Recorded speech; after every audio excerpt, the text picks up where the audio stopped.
I'm here to share some stuff about this kind of instrument and this whole thing up in here. Does anybody know the name of this type of instrument? No? I heard one of you. Now look, what's the number? 111? What is it? 5 ones. 11111. If you dial 11111, you'll ring me down here and you can give an answer to the type of drum that this is. And if you said drum, well, okay, I can't say you're wrong. It is a drum. But it's got a name beyond the word drum. So who knows what that is? I'll leave that there, and you can dial 11111 to let me know your answer. But this drum is from a place called Africa. And what is Africa? Can you tell me what Africa is? I'll leave that to 11111 as well. So we got 2 questions so far on 11111. First, what is the name of this drum? And where is this drum from? And as we go through telling stories today, I'm going to talk about this map and show you some stuff. But right now, I want to tell you a story about the origins of this type of drum. And you might even hear the name of the type of drum in the performance. So look out.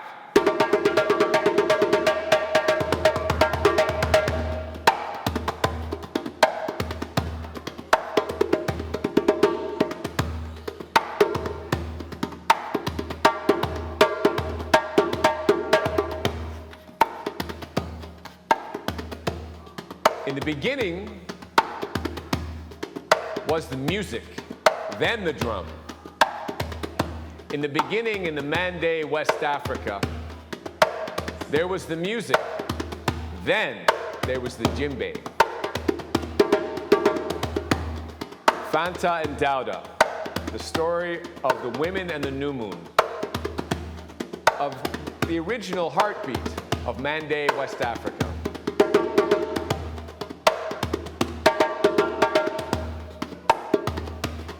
It was the 13th century in a place known as the Malian Empire in West Africa. The sun peeked over the savannah as Fajimba, master hunter, set out to the bush.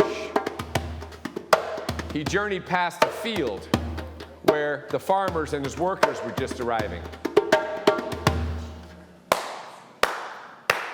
He could hear Fanta singing and clapping music, encouraging the farmers to make their work more of a dance. The women of the village had realized that it's always better to work with music and had created rhythms clapping on their hands, movements to dance, and songs to sing for every occasion.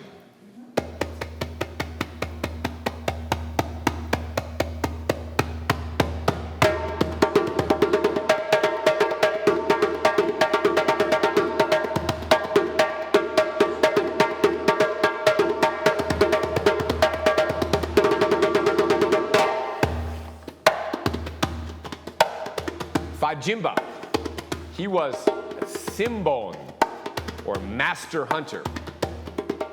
When he was young, he learned to track and take down game.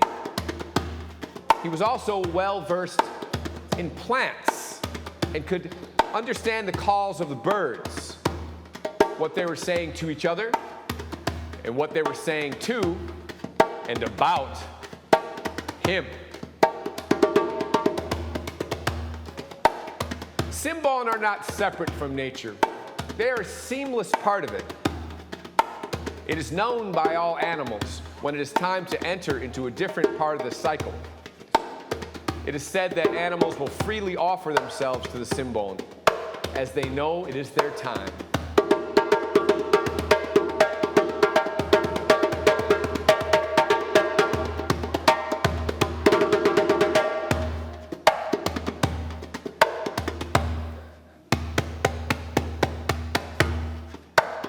Dauda Kuruma was a blacksmith, a new moon,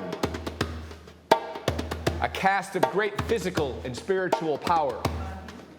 They are revered by all rightfully, and also rightfully, feared by some.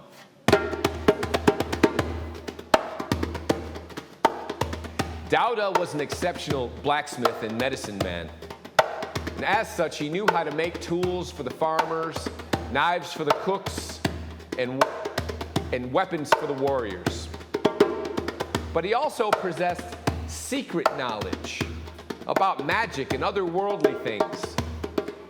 Frequently, he was called upon to make objects of power for fetishers and sorcerers, using parts of animals, insects, plants, and potions for use in different rituals and incantations. People would come from all corners of the Wassalon to meet with him.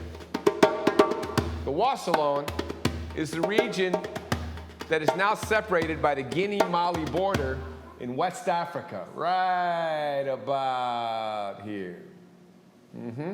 I see.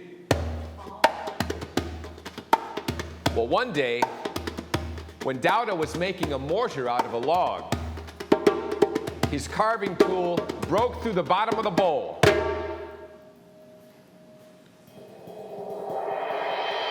In this moment, he had a vision of a skin on a hollowed-out mortar.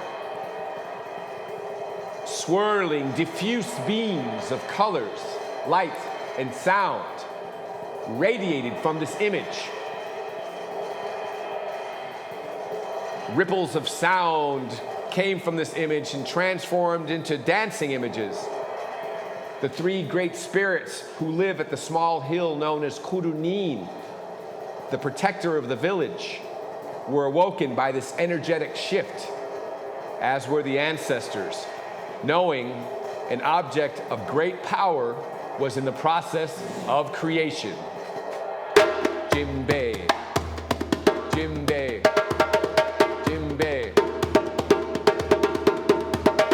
Djembe, Djembe, Djembe. Hey, in your rooms and in this room, if you want to chant with me, Djembe, Djembe, Djembe. Here we go again. Djembe, Djembe, Djembe, Djembe, Djembe, Djembe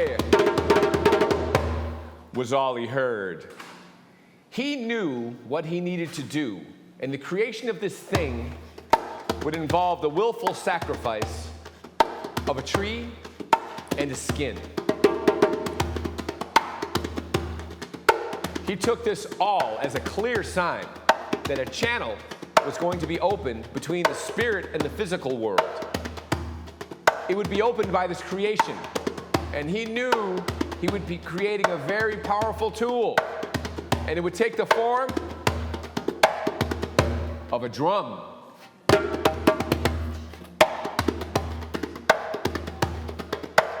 The next day, he went in search of a tree that would allow itself to be party in making this drum. He went deep into the forest. Approaching a tree that seemed like a good candidate to him, he brought out his cowrie shells and cola nuts. Now, cola nuts are used as an offering, a show of respect. The cowrie shells would be used to throw 5 times to see if the tree would allow itself to be used in the making of the drum. He went to the first tree, he threw his cowrie shells, and that tree said, no. He went to another tree, he threw out his cowrie shells, and that tree said, no.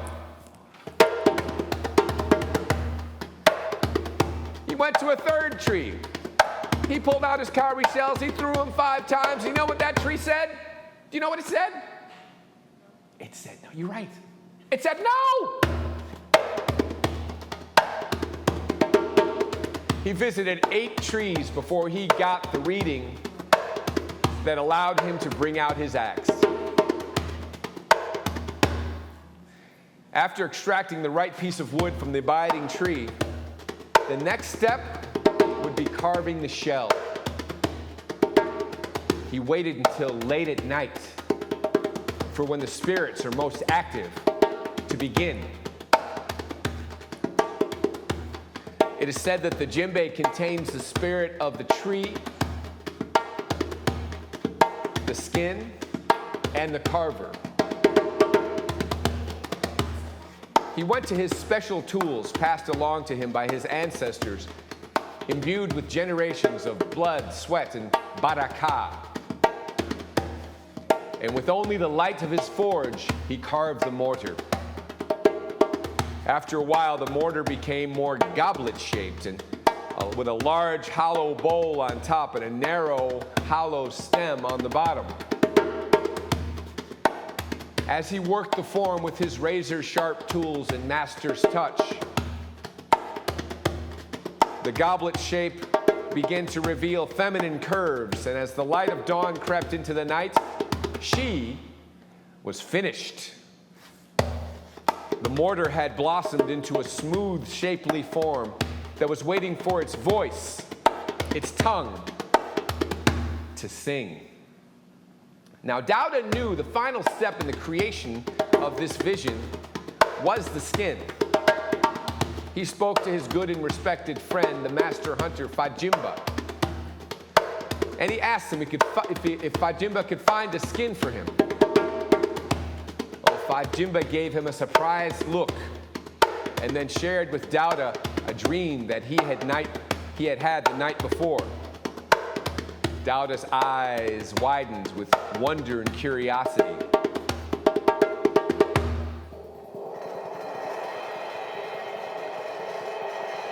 Last night I dreamed I was crouching in the bush with my bow and arrow, being as still as nature herself. Suddenly, the ground disappeared, and I began floating, everything around me dancing to a pulse, an energy. Djembe, djembe, djembe, djembe, djembe, djembe. Djembe, djembe, djembe was all he heard. Then, an image of a white goat with bright green eyes glowing like emerald trapped inside of candlelight appeared before me. It encircled a radiant goblet as if made of dancing smoke. Like a snake, the spirit goat wound around the goblet until it reached the top, then swirled down inside and out the bottom.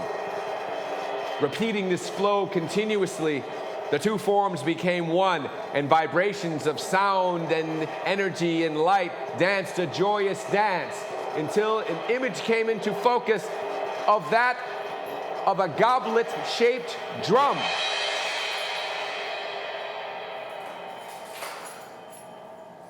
Dauda then shared his vision of when he broke through the mortar. The two masters exchanged a look of ancient knowing. This would be a moment that the griot, those are the caste of the oral historians, would sing about. They're also the advisors to kings and very important members of the culture and society. A great channel was being opened to the spirit and ancestral world. The birth of a tool, an instrument of great power, was imminent.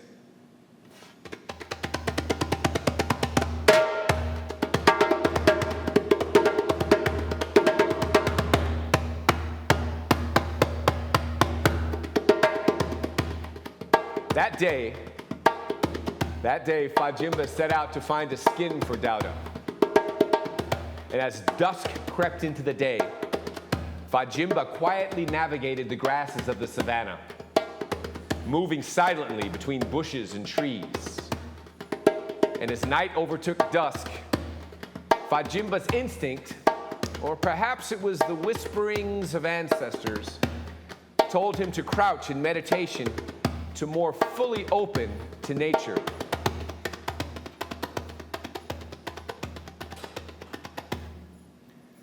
Closing his eyes, his senses readjusted to the sounds of insects near and far, the feel of the slow-moving air on his skin, the moist smell of earth still clinging to the warmth of the day, cooling down.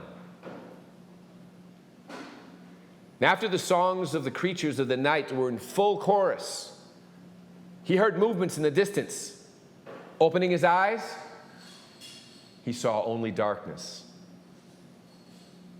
Going back to his meditation, he heard more slow movement. Opening his eyes, he saw nothing. Finally, two green orbs floating in space came into focus. They were eyes that looked like candlelight trapped inside of emerald. This was the creature from the dream.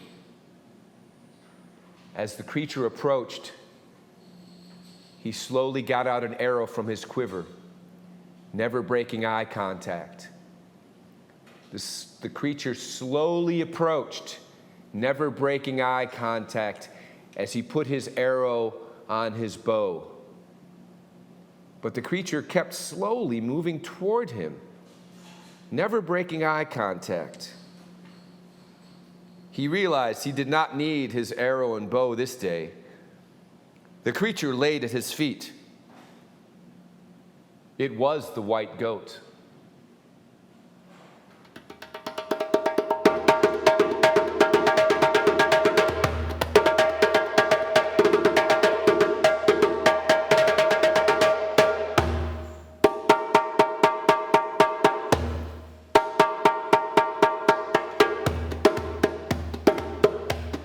They planned that evening to have a special feast honoring the sacrifice of the mystical creature.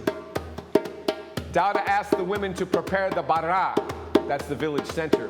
You see it right here, as a matter of fact. That's the bara.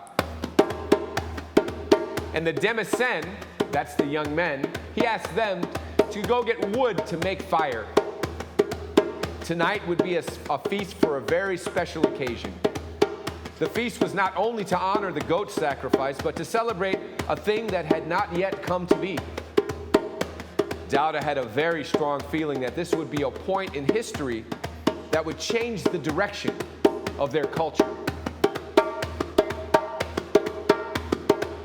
Fire filled the air with the scent of expectation, because where there's fire, soon there will be food.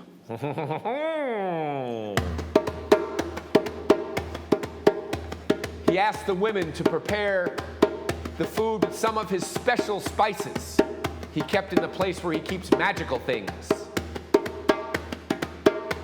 The women's expert cooking skills, combined with Dauda's very special seasonings, created an aroma that gave rise to much curiosity and anticipation in the village. Finally, the meal was ready. The village elder, Nankababa, he had recently celebrated his 115th trip around the sun. He said he had never tasted anything so good. It was as if you could taste the magic in the meal. He had not danced in the memory of the younger elders of the village, but that night, Nankababa laid down his walking stick and he danced as if possessed by the ancestors themselves.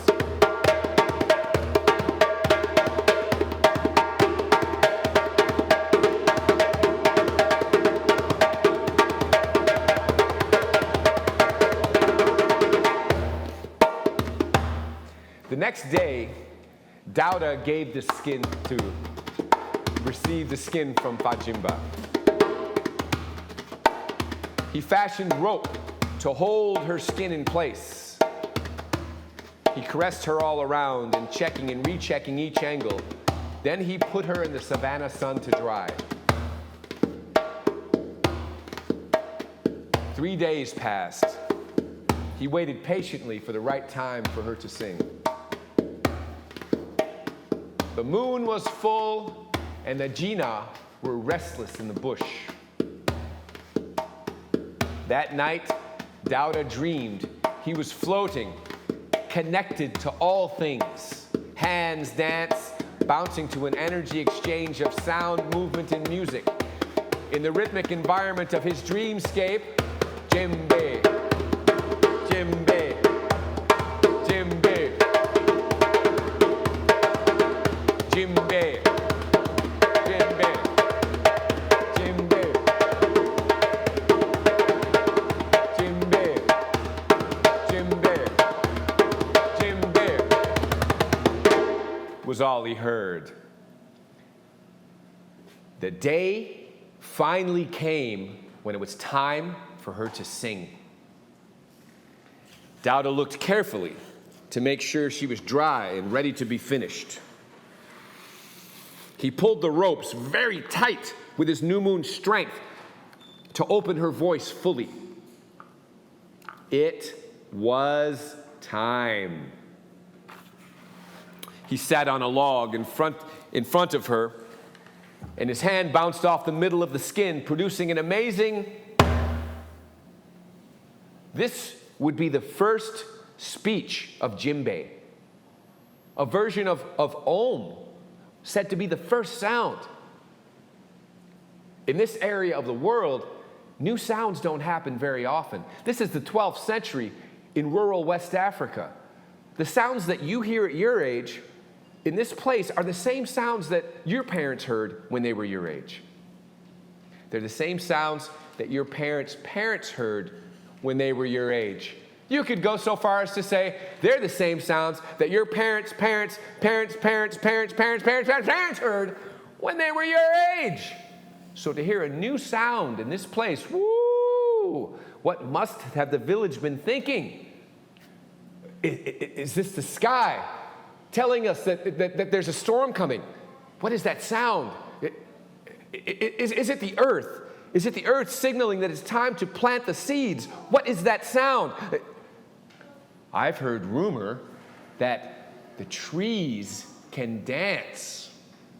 What is that sound? And then he moved his hand to another part of the drum and produced an amazing sound like that. The village never heard such sounds.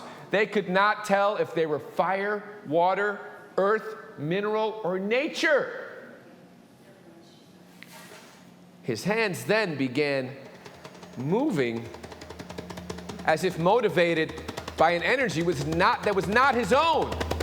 And suddenly, his hands began dancing on the drum, and he thought aloud, oh yes, I remember this. But how could he remember a thing that had never existed before? Here we go again. Djembe, Djembe, Djembe. Come on, let me hear you. Djembe, Djembe, Djembe, Djembe, Djembe, Djembe. Was all he heard. Djembe, Djembe, Djembe, Djembe, Djembe,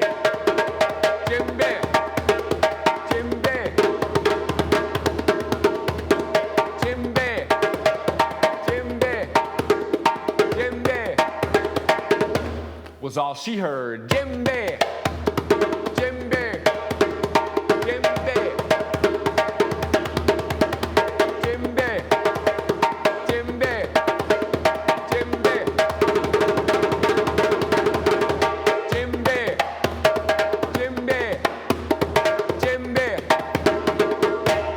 Was all they heard. As he witnessed the spectacle of his hands dancing happening in front of him, he wondered aloud how and why his hands were moving in this way. Village members slowly grew nearer, not sure what to think of this sound that was clearly more than a sound. an energy, a vibration, a pulse. Was this thing alive? From far across the village, Fanta heard the sound, a sound the likes of which had never been heard. It was as if the village had a new heartbeat. It seemed to come from all around. She moved through the village following the sound. Soon her movements became rhythmic as she danced her way to the sound, to the pulse. Here we go, Djembe, Djembe, Djembe, was all she heard. As if drawn by a magnetic force, she was being pulled almost off of her feet until she stopped cold, seeing Dauda with a djembe.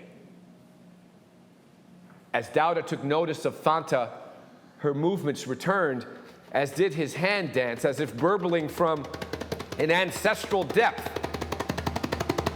And then soon, Fajimba,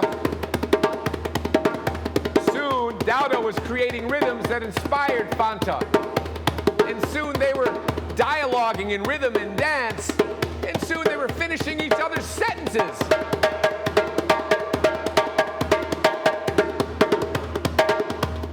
As the energy between the two increased, so did the energy of the now loud, big, moving, pulsing crowd.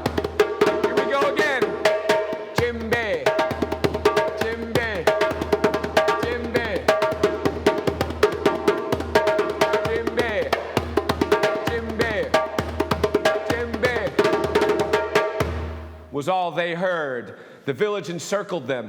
Fanta and Dauda became the nucleus of a much larger entity that included Fajimba, other animals, including humans, the jinn, and of course, the three spirits at Kurunin.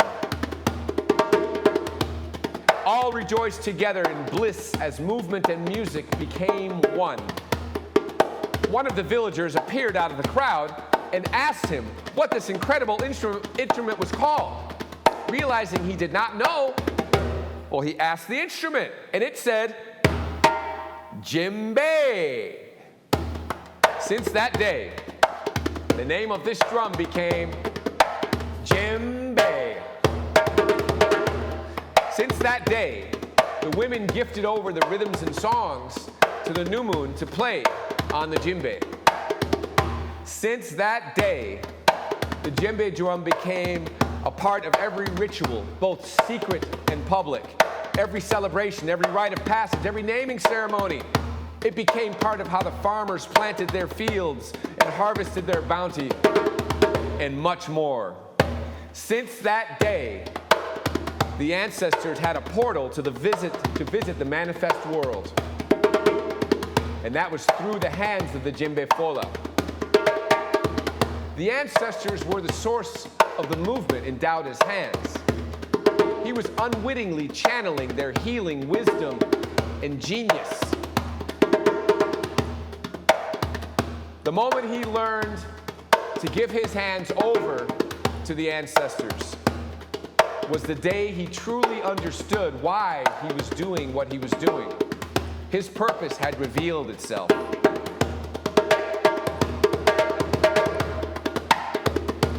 Since that day, the djembe drum became an inseparable part of the fabric of Malinke culture.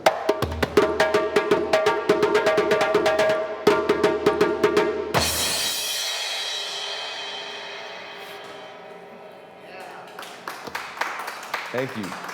Thank you, thank you, thank you, thank you, thank you, thank you, thank you. All right, that was my origin story that I composed about this instrument that now you've heard the name about 1,000 times because of that story. And what's the name of this drum? Djembe. You know this now. Good. And look, next week, if you find yourself just sitting around and you're going, Djembe, Djembe. I'm sorry, kind of.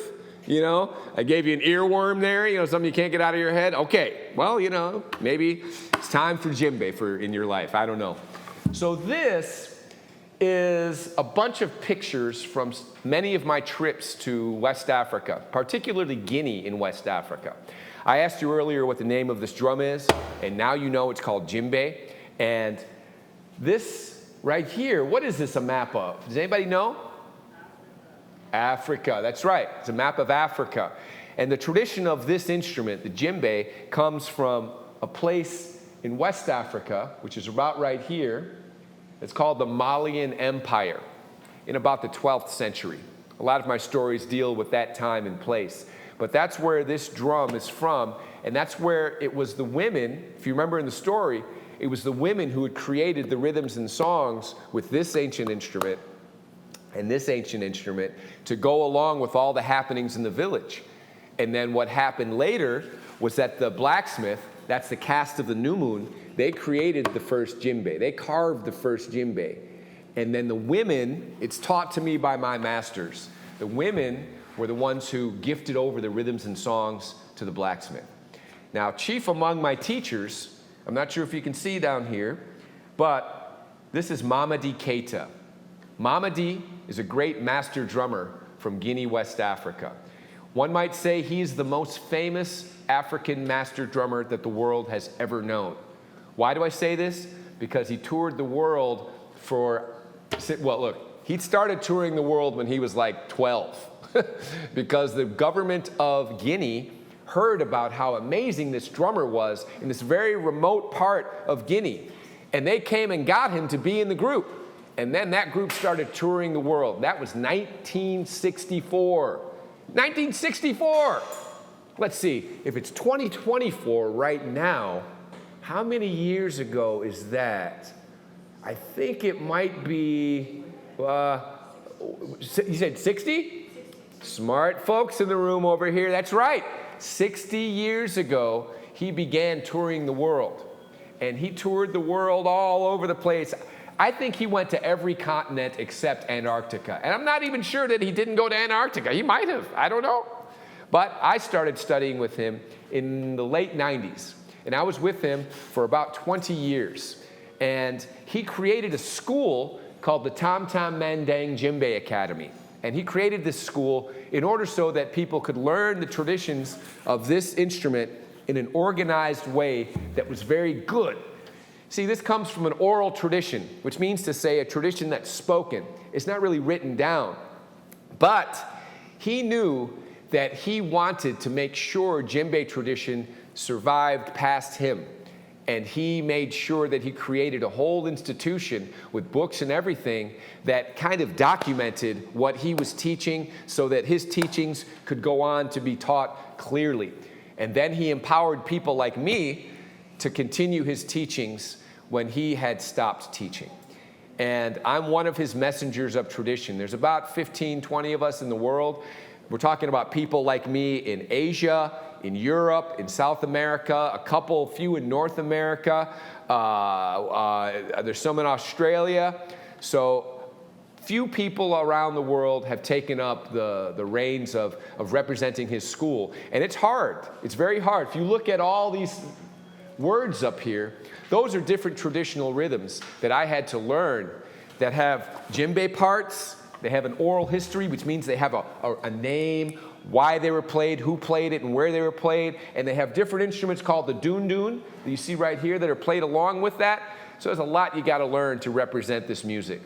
And, you know, I love this music so much that I went deep with it. And I'm thankful that I had the timing in life to study with the great master drummer Mamadi Keita. It's kind of like if you're a violinist, you get a chance to study with Mozart or something like that. It's like on that level. Now, if you have any questions, feel free to ask. If you have any questions in your rooms, dial 11111, ring me up down here, and we'll talk about some stuff, all right? Let's see. All right, so now, the next thing I want to do is a story called Mori Bayasa.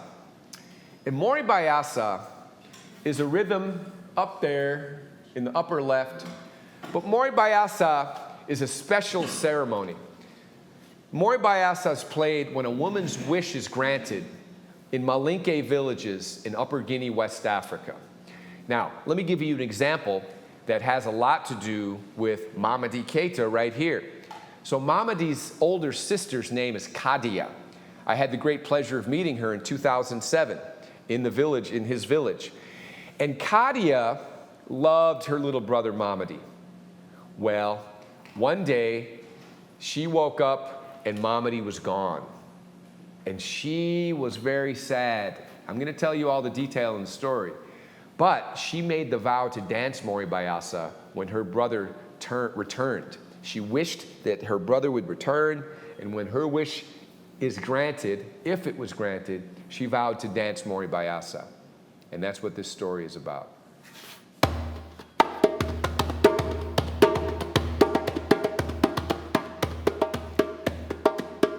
Once upon a time, there was a girl named Kadia. She lived in a small village in Upper Guinea, West Africa, called Balandugu Jomawanya. Well, one day in August of 1950, it seemed like any other day. The Tubaninlu, Konolu, Kukud, those are birds. And the rhythm of the Kolon Kalan, that's the mortar and pestle that they used to make foodstuffs, colored the morning air. But this was not any normal day. This was the day one of the greatest djembe masters in the world would be born. This would be Balandugu's first meeting with Kadia's last born brother, Mamadi Keita. Right here, that's right. Kurunin, that's the small hill where the three spirits that protect Balandugu live. They had already known Mamadi, for it is from the spirit world that new babies arrive into this manifest reality. The spirits at Kurunin saw in Mamadi the great spirit of the great Malinke king Sunjata Keita, the king of kings, in the Malinke language, Mansa Ba. He was the great king that united all the different fiefdoms in the Malian Empire in the 12th century. But instead of defending the culture of the Malian Empire with the bow, the spear, and the sword, Mamadi would defend his culture's traditions in a different way. Mori Bayasa, eh, Mori Bayasa, Afo, Mori Bayasa, eh, Mori Bayasa, yo so yasa.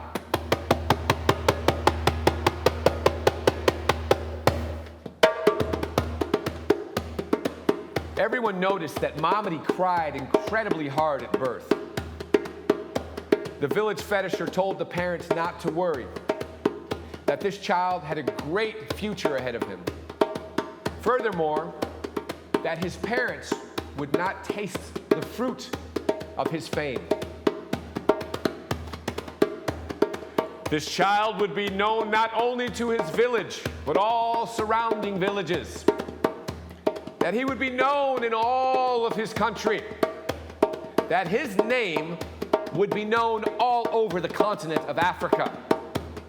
That the entire world would know his greatness. Mori Bayasa, eh, Mori Bayasa, Afo, Mori Bayasa, eh, Mori Bayasa, yo so yasa. Mamadi began drumming on pots and pans as soon as he could walk. His mother said, "This boy will be a great djembe fola." The djembe fola's job is accompanying the work, the rituals, and the celebrations that would happen in the village.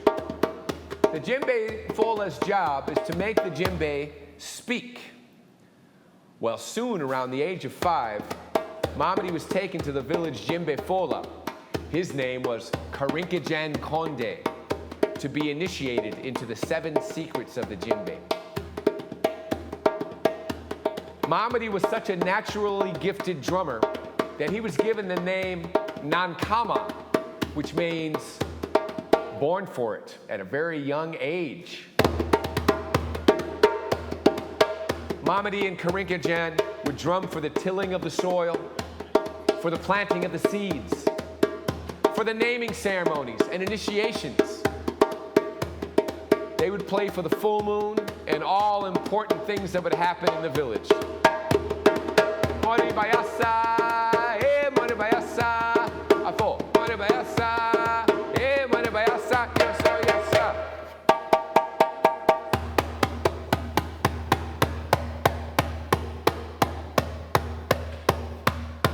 One day, Mamadi, well, Kadia was looking for him. She had been called out to the fields to help with harvesting.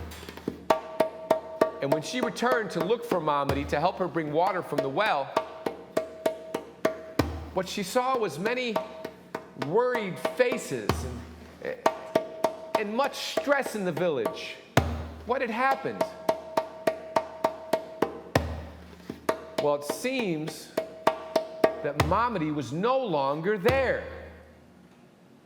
The year was 1964, and the government of Guinea, West Africa, was putting together a national performing ensemble that's part of gaining independence from French colonization 6 years earlier in 1958. They wanted to put together a group of the most gifted traditional artists, the best actors, the best writers, and of course, the best drummers and dancers in all the land. As the government searched for the best and brightest, the name Mamadi Keita was heard.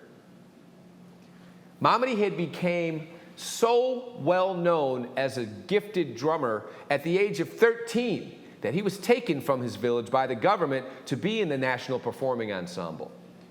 That was called the Ballet Joliba, so named after the mighty Niger River. This was at once a great honor, a blessing, and a great curse. Because of his amazing talent, he was lifted to the national spotlight. But it also meant he was being taken away from his village, the only place with the only people and family that he ever knew. Well, days passed, then weeks, then months, then years.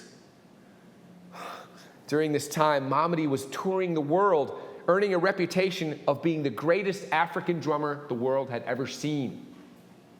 But back at home in the village, each day Kadia would wish and pray to the protective and wise spirits at Kurunin that her little brother would return. So many years passed. 5 years, then 10 years, then 15 years, then 20 years. Oh.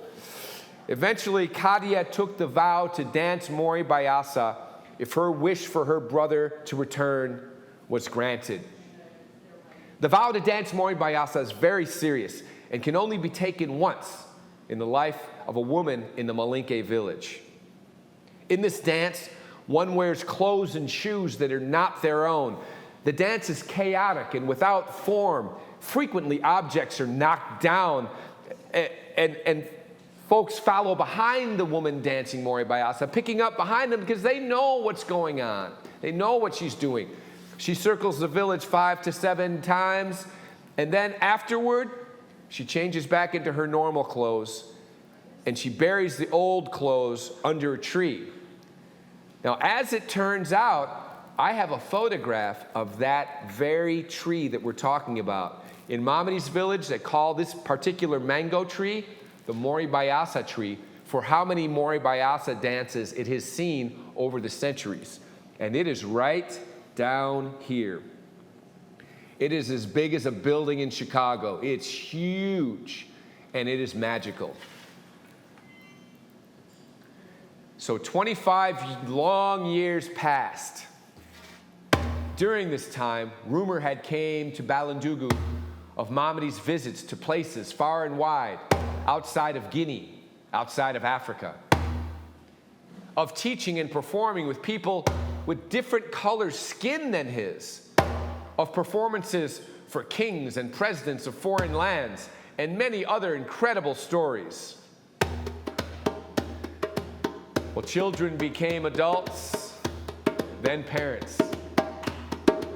Mamadi's parents transitioned, as did his oldest brother, Nankababa, so named for the founder of the village, Nankaba, who established Balandugu Jomawanya during the time of the great Malinke King Sunjata Keita in the 13th century.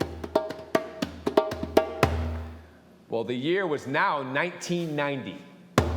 On a particularly hot day, Kadia felt an unusual feeling, a familiar feeling from long ago. One she could not explain, but felt like a distant dream or memory. On the horizon, she heard an unusual roar coming across the savannah. It wasn't quite a lion. It wasn't quite a hippopotamus. It wasn't quite a buffalo. But as the sound became louder, the entire village began to take notice, all gathering together under the protection of the mighty Dubalen tree, the tree under which all important events of the village happened, the tree that was witness to Mamadi's early days drumming. In the distance, she could see a dust cloud moving toward the village like a herd of wild beasts. As it got closer, she could make out the image of something with round feet and no legs, moving very, very fast. How can this be? Something with round feet and no legs, moving very, very fast. And why is it coming to our small village? As it slowed down, its billowy tail of dust closed in around it, and eventually settling to reveal an old army jeep, something the village had not seen or perhaps did not remember. And as it came to a stop, the dust cloud engulfing the jeep began to fade, and a gasp went through the entire village as a figure emerged, as if passing from the spirit realm to the manifest of an adult Mamadi Keita. As the village prophets had predicted, he in fact became a master drummer whose reputation reached all corners of the earth, whose parents transitioned to the ancestral realm before they could bask in the glow of his fame. Kadia's eyes grew wide and her heart danced with joy. Her prayers had finally been answered. Her little brother Mamadi had returned. After she greeted her brother with tears in both their eyes, Kadia rejoiced. The three spirits at Kudunin rejoiced.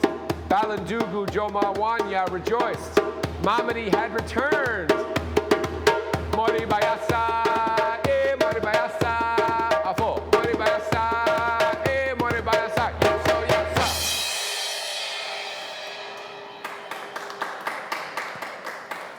Thank you very, very much.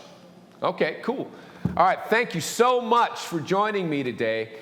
These stories are original stories that I created based on all my trips to Africa and my time with the great master drummer Mamadi Keita, and just what djembe has shown me as a person, and what djembe shows me through my students, of which there are thousands. I like to say that my students are they're all kids, aged 8 to age 108. All kids, in my opinion. That's right. So remember, this is a djembe, and my name's Taylor, and I come to you by way of pickleberry pie. And next time someone sees this drum and you're around them and they say, oh, they're playing those bongos over there, be gentle, because you can just say, you know, Mr. Taylor said the name of that drum is a djembe. I'm not saying you're wrong, but I'm saying Mr. Taylor said the name of that drum is a djembe. So you have a great day, and I'll see you next time maybe.